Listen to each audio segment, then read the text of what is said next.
Good morning, ladies and gentlemen. Welcome back to this course on physical medicine and rehabilitation in sports. This is week 8 and this is lecture 3, where we will be discussing the role of monitoring and management in injury prevention. I am Colonel Dr. Anup Krishnan, and it's my privilege to lead you through this course. I will be discussing this topic as per the following outline: introduction, objectives, load management, overtraining syndrome and injury risk, workload monitoring, challenges, recent advances, and conclusion.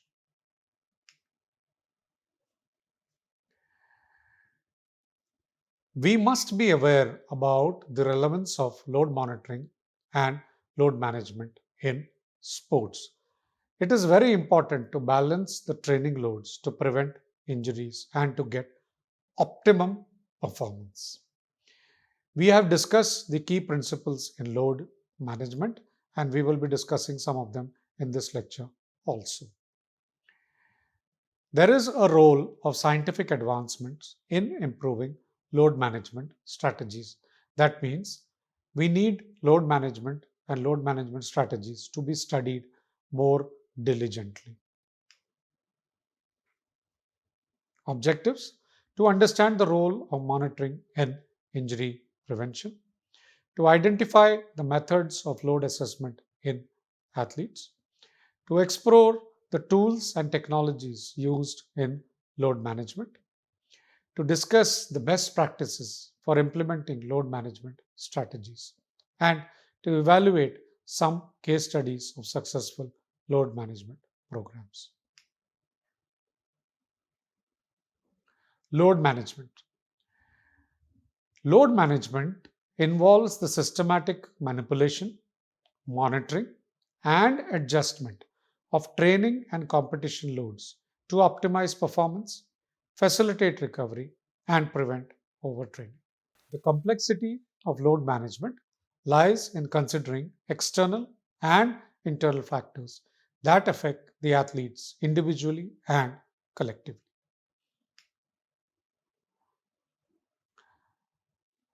When we talk about load management, we have to understand that there is something called training load and there's something called recovery. We should know what is the difference between internal training loads and what is the difference between external training loads. We must know what is adaptation to a training response and what is a maladaptation to a training response. And we must know the importance of individualized load prescriptions. All right, so let's start with something called the supercompensation curve. If we understand this curve, we will understand training methodology very well, right? If you plot the current level fitness versus time, this is your current level of fitness. You put the athlete under training, the basal metabolic fitness will go down. You stop the training or you stop the training load, recovery will start. Fitness will come to the baseline and go above the baseline. When you give the second training load, again, fitness will come down. You give recovery, fitness will go up, and you will find that your level of fitness is much higher after training and recovery a couple of cycles as compared to what was before. This is called a supercompensation curve. That means if you look at it again, look at the time given for training versus the time given for recovery. If you do not give enough time for recovery, your fitness level will not be able to show the supercompensation. If you start giving training load Once you're given here, second you start giving here, then you give a training load here, and then you give a training load here. The fitness level will remain here. It will never be able to enter the super compensation phase. So please understand the relevance of training load, recovery, and super compensation in improving basal fitness.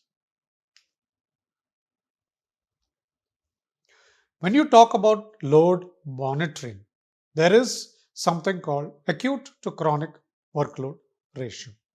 You calculate the workload over the past 7 days, that is the acute workload, and you calculate the workload over the past 28 days, that is the chronic workload.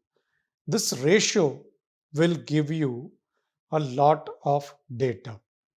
It will give you what is the proper load on the athlete. It will give you how to progress the workload, what are the guidelines. You need proper research on optimal workload ratios and injury prevention. And ACWR has got several practical applications in different sports. Acute to chronic workload ratio gives you an overload of what the athlete's workload has been and how prepared they are to perform. The acute period, that is the 7 days load, is represented as the fatigue element of the ratio, and the chronic workload is represented as the fitness element of the ratio. It is viewed over a 28-day period and is the average workload of 4 weeks. When you plot acute to chronic workload ratio versus injury likelihood, you will find that there is a spot between 0.8 to 1.3, which is called the sweet spot where there is lowest injury risk. Less than 0.8, there is an increased risk of injury. More than 1.5, there is the highest risk of injury. So, this is your sweet spot. This is your danger zone. We should be aware of this before we decide or monitor any training program. When we talk about load, we must also be aware about internal load and external load and how to monitor the internal load and how to monitor the external load. The internal load can be monitored by heart rate, blood lactate levels, RPE levels, and hormonal markers. The external load can be monitored by distance covered, sprint count, jump count, accelerations, decelerations, and GPS data. We should understand the interaction between the internal and the external training loads for optimal training outcomes. Importance of recovery in load management. We have discussed this in the super compensation curve. The role of rest and recovery is very, very important in injury prevention. There are types of recovery such as passive recovery and active recovery. If you have time, go for passive recovery. If you do not have time, go for active recovery. Sleep is a very crucial factor in recovery and performance. And active recovery interventions such as hydrotherapy, compression therapy, and massage should be used. Overtraining syndrome. Overtraining syndrome means the athlete has gone into a phase where he is training, but there is no performance enhancement.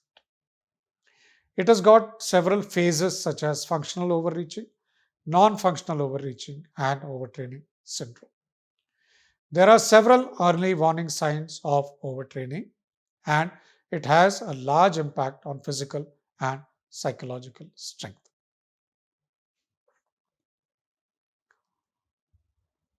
We must be aware of the prevention strategies, and for designing and implementing prevention strategies, we must be monitoring the athlete properly. When the athlete comes to you in the morning, ask for 3 4 things. How did you sleep? What is your resting pulse say? Did you have enough food? Did you have enough pre training nutrition? Any motivational issues? Any issues in coming to training?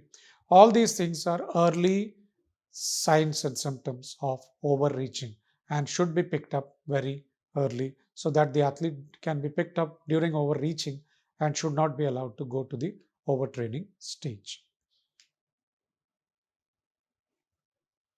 Monitoring workload in different sports. There are sport specific differences in workload management, obviously, because each sport is different, so there will be different workload for the athlete.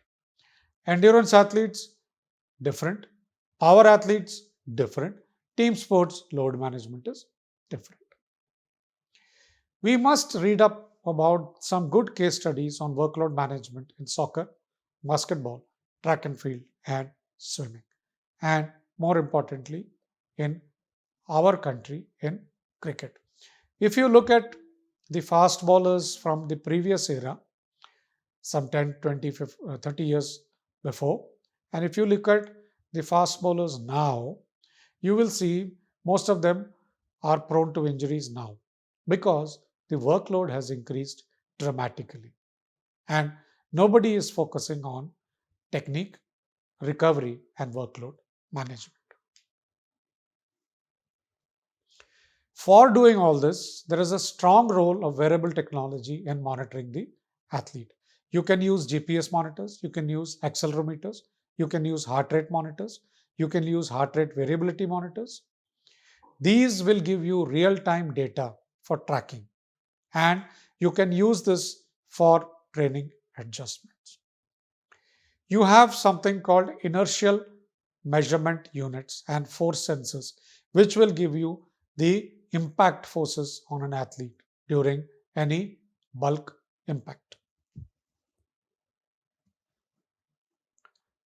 However, we must note that there are ethical concerns and data privacy issues with all these monitoring devices. Subjective versus objective load monitoring. Load monitoring can be done by the athlete, load monitoring can be done by his team. If the athlete is doing it himself by using self report measures such as RPE, wellness questionnaires, or mode tracking, it is called subjective. Objective data is obtained from wearable technology and from lab testing in the exercise physiology laboratory. There is a need for a combined approach for accurate assessment. And reliability and validity of subjective versus objective measures should be looked into and used smartly. Fatigue monitoring and injury prevention. Neuromuscular, metabolic, and central fatigue has got a bearing on injury risk. We have several methods of fatigue assessment: counter movement jump, grip strength, heart rate variability, etc. And we must implement the load adjustments based upon these fatigue indicators. Biomechanical load monitoring. We must use motion analysis and movement screening properly for load monitoring. We can use force plate testing for jump mechanics and for landing technique analysis. Running gait analysis can be used for load distribution assessment of the loads on the different limbs. And you can use wearable biomechanics sensors for real time movement tracking, which will give us data while the athlete is playing or training. Neuromuscular load assessment can be done by using surface electromyography, which will help you to monitor the muscle activity. For strength evaluation and for detection of muscle imbalance, you can use isokinetic dynamometry. You can use functional movement screenings to detect movement deficiencies. And all these techniques have good application in rehabilitation and return to play assessments. Training load and periodization. Periodization is nothing but variation in the training load and recovery over a period of time. So we must have a structured approach to load progression. There are different models of periodization, such as linear, undulating, and block periodization, which is beyond the scope of this lecture. But we should be aware that there are different models, and we may use these different models in our training programs for optimal recovery and for optimal load management. We may use high intensity interval training, HIT, and recovery for proper load and recovery. We must be aware of the importance of individualized periodization plans for load management and recovery.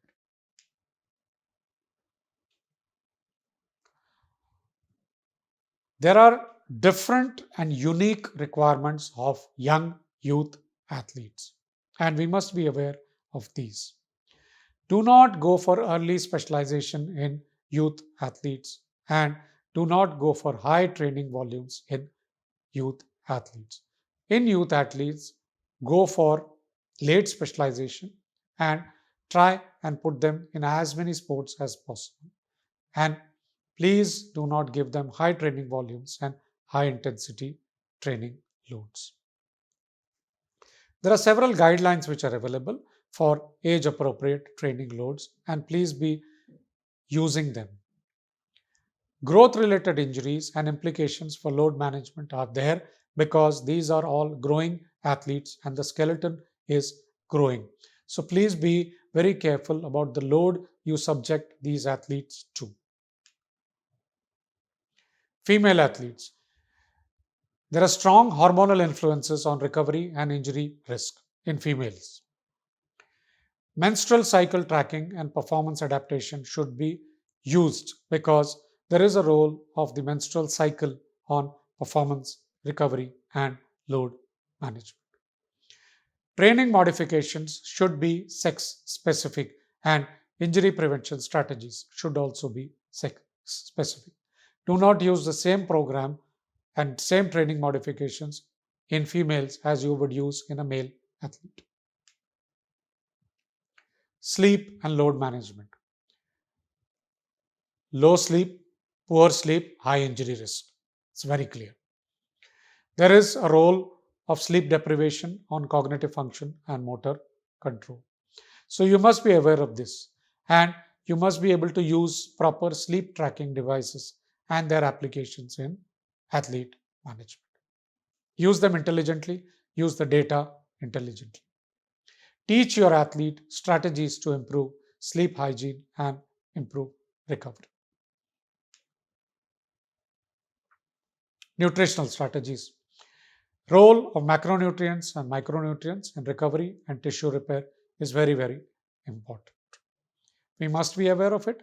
We must use them judiciously and we must periodize their use judiciously. Hydration is important, and during an event, maintain proper hydration strategies to maintain optimal performance. You may use anti inflammatory diets to support injury prevention. And when you are giving a training load with proper periodization, incorporate nutritional periodization into the training program. Strength and conditioning. Progressive resistance training is very important in reducing injury risk. A strong athlete is generally not going to get injured. Sport specific conditioning programs should be incorporated into the training programs.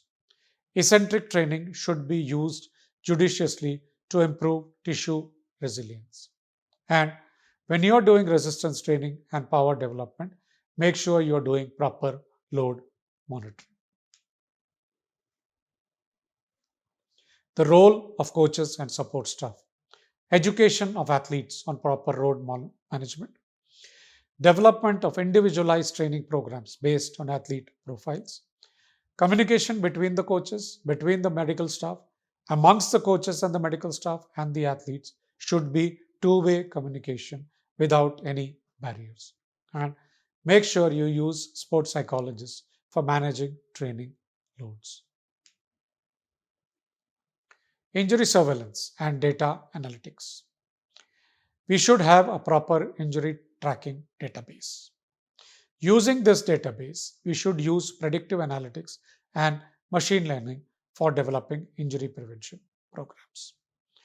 Data driven injury reduction strategies should be studied based upon case studies. But please be aware there are a lot of ethical considerations in data collection and usage. Return to play load monitoring. There is a role of progressive overload in rehabilitation. We must use load assessment tools for return to play decisions and make sure you maintain a balance between performance and injury risk.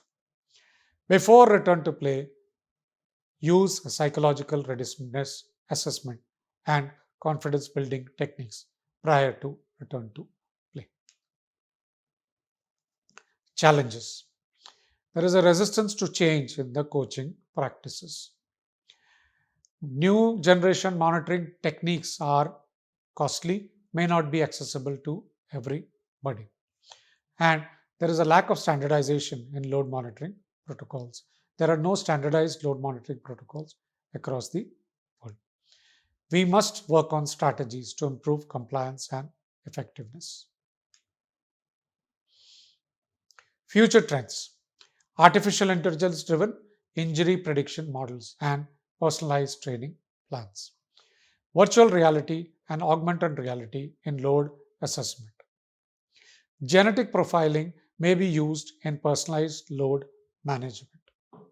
And we must be aware of the ethical concerns and the future of sports technology.